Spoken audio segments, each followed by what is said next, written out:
How's it going, guys? Aaron from PhoneDog.com here, and I'm going to be honest with you. I've got to give US Cellular credit where credit's due. They've really upped the ante in the Android department. They have the HTC Desire, the Samsung Mesmerize, the Samsung Acclaim, maybe even an LTE Android phone coming at the end of the year. And then they have this bad boy, the LG Genesis, available now, and it's kind of an evolution between the Envy Touch and the Envy 3. You can see it's got this internal display, the keyboard, that clamshell form factor that you remember, and then the external display. The big difference is it's running Android. So it's kind of this hybrid between a messaging phone and a first-time smartphone for a lot of people. Still pretty feature-packed though. 1 gigahertz processor, 5 megapixel camera, Android 2.2 as well. So is this a device for you? Or if you're on US Cellular, should you go with something like the Mesmerize or the Desire? Maybe one of the slab phones kind of has a bigger display and no QWERTY keyboard. We're going to find that out in the full review. But first, special thanks to my boys at Best Buy. They always do a good job of hooking us up with phones because we give those away to you in our contest. So when you walk into Best Buy Mobile to get any phone from Verizon, AT&T, Sprint, or T-Mobile, you're going to get it without rebates. You're not going to deal with paperwork, anything like that. That's pretty cool. I hate paperwork. You probably do too. So enough of that. Let's get into it. LG Genesis.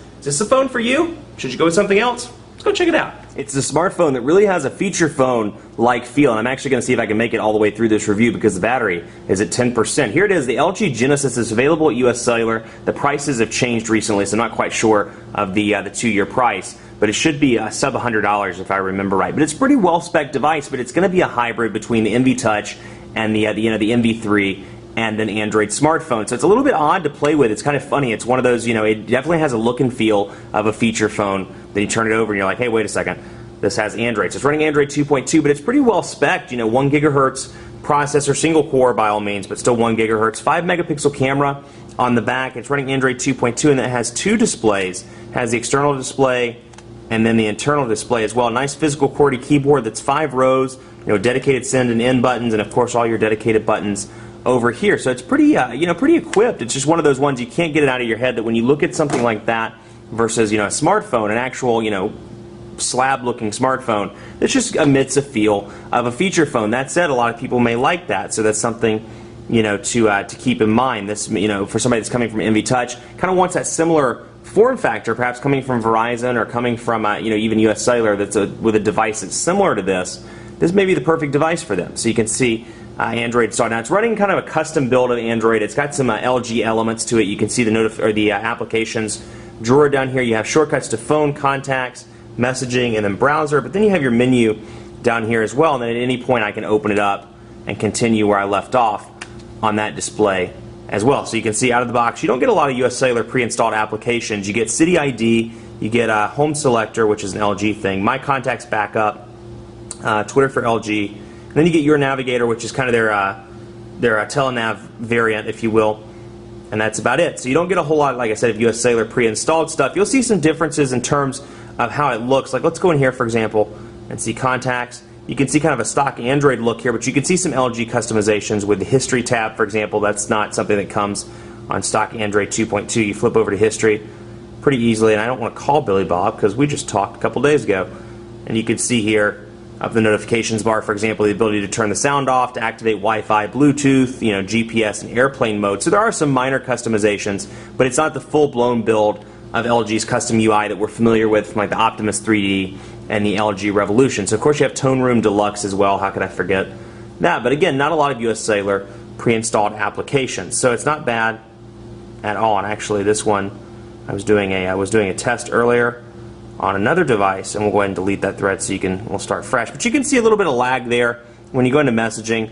But again, it comes with a stock Android keyboard out of the box. So you've got stock Android keyboard, and let's see if I can't remember if it comes with swipe. I think it does. Yep, it comes with swipe out of the box. So you see a little bit of system lag there, and you notice it. And then of course I can open right up here, and this is the touch screen as well. So I can go down here and start typing. Quick Brown Fox. Quick Brown Fox plays in the sand. Quick Brown Fox plays in the sand. So you've got that, of course, and then you can go back to the touch screen on the front, and I can go up into the 2. So, again, a lot of ways, a very stock Android experience here. But then, you can switch to swipe if you so desire. But you can see that lag when you're going through the menu. I don't know if you just caught that. Like going to the browser, for example.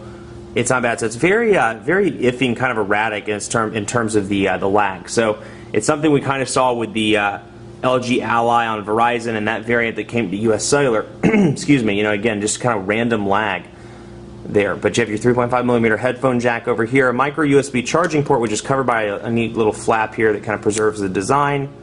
Then over here you have your power button, volume rocker, and your camera shortcut button. And stuff like this over here is where it really looks like a feature phone. So it's just kind of a funky look. And then while PhoneDog's loading, I'll go ahead and take off cover here so you can see the back. It's a CDMA EVDO Revision A device, so it does support 3G, and you have a 1,500 milliamp hour battery in the back. And so it does have a SIM card slot as well. So that's cool. There you have some roaming capabilities on the device. So you can see here. Again, it's odd. It's very erratic. Like, the performance seems to be just fine here, but we're loading up PhoneDog. We're loading on a 1X connection, so it's going to be pretty slow. But we'll skip that and come back later. We'll come back to that later. I want to show you some of these other kind of changes as a result of LG's interface here. You can see here the numbers slightly changed. Again, not stock Android. Then when you go over to something like your favorites, or your call log, or your contacts rather, you can see that that is stock Android with the exception of some color changes. So it's kind of odd what they customized and what they chose not to. So at least I found that kind of interesting. Physical buttons down here, menu, home, back, and search. So you have those, and then of course on the inside, 5-row QWERTY keyboard, which does a pretty decent job. You saw me typing that message.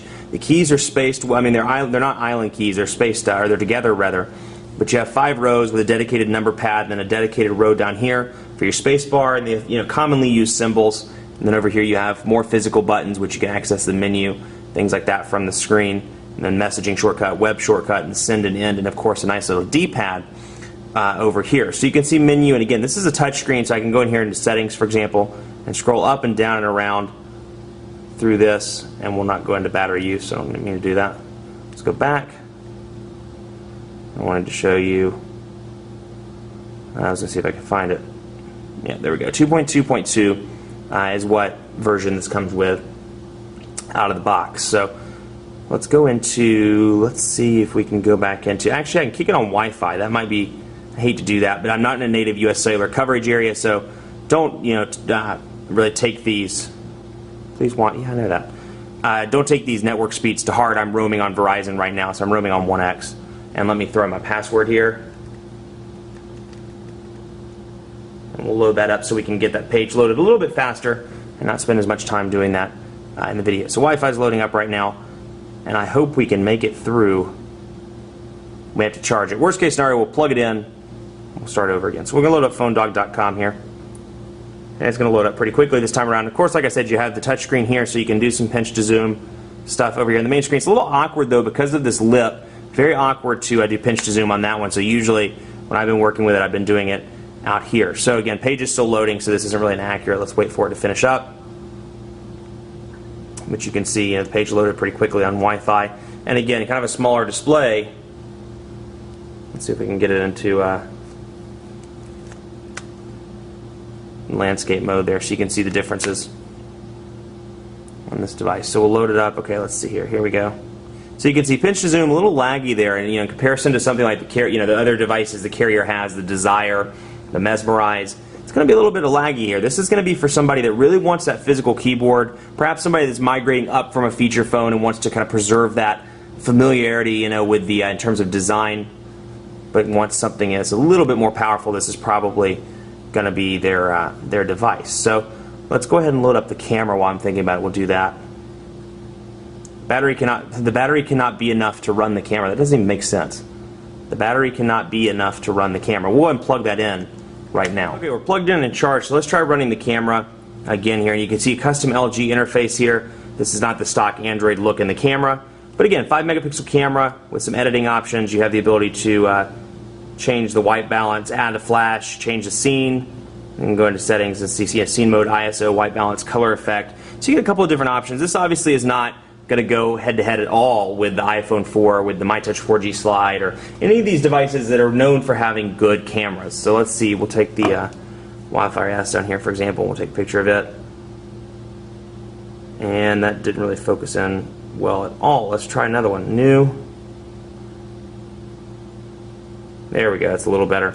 And so you can see, it's a well-lit situation, and I find that I have 4 lights shining down right now on this, and that's still pretty dark to me. So something to keep in mind in well-lit situations. You're probably going to be fine. A quick outdoor shot shouldn't have a trouble with it, but you're going to get into low-lit situations, and it's not going to be the absolute best camera in the world. And of course, you can come up here and do it kind of like you used to with the NV Touch, or at least how I used to.